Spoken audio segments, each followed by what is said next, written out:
My question is for Warren and Charlie. Companies have the eternal dilemma between building products that can make profits and increase their company competitive position. For example, Amazon was focused on building their famous Amazon flywheel with limited profits initially in order to obtain stronger network effects with the hope of getting more defensible profits in the future. When you invest, you constantly speak about the importance of building competitive moats. What advice would you give to CEOs about how to balance this dilemma, which is essentially short-term profits versus long-term defensibility? Thank you. Well, the answer is to control your destiny, which we've been able to do at Berkshire. So we feel no pressure from Wall Street.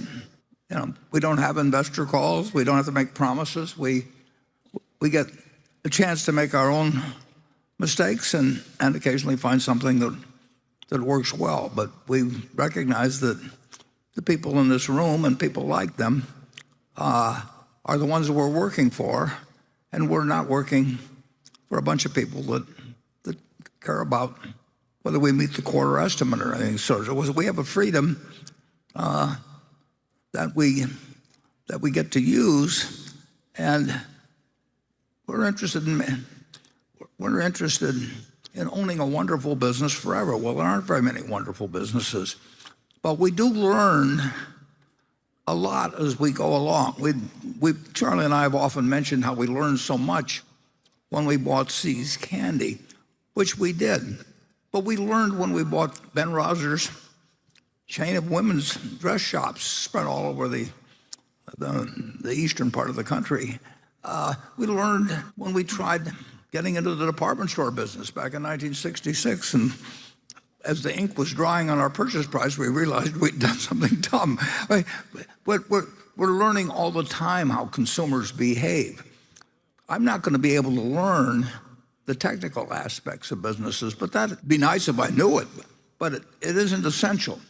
And we've got a business at Apple which is larger than our energy business, and we may only own 5.6 or 7%, but our ownership goes up every year. And I don't understand the phone at all, but I do understand consumer behavior.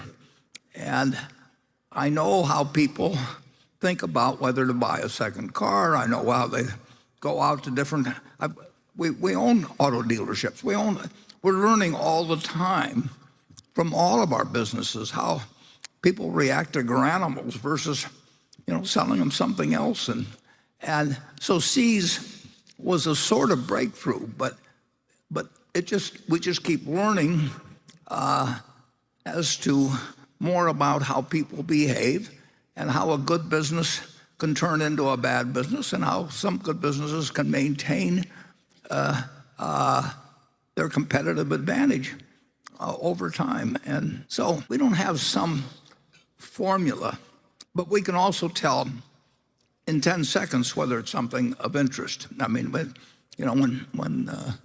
I get these calls and we want to send decks and all that sort of thing, which is nonsense. I mean, it's a bunch of guys get paid for drawing up these projections of the future and everything like that. If they knew the future, we don't know the future, but we do know certain kinds of businesses. We know what the right price is, and we know what we think we can project out in terms of consumer behavior and threats to a business, and that's what we've been about, and that's what we'll continue to be about. We don't get smarter over time. We get a little wiser though, following it over time, and you can do it while sitting in the office with a telephone too, which we like.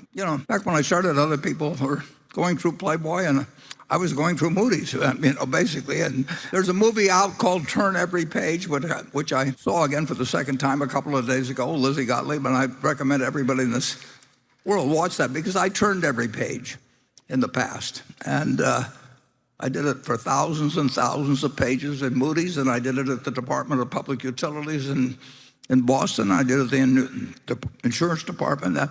You just kept turning pages. Well, that goes on for a while, but now we need big ideas in order to find things.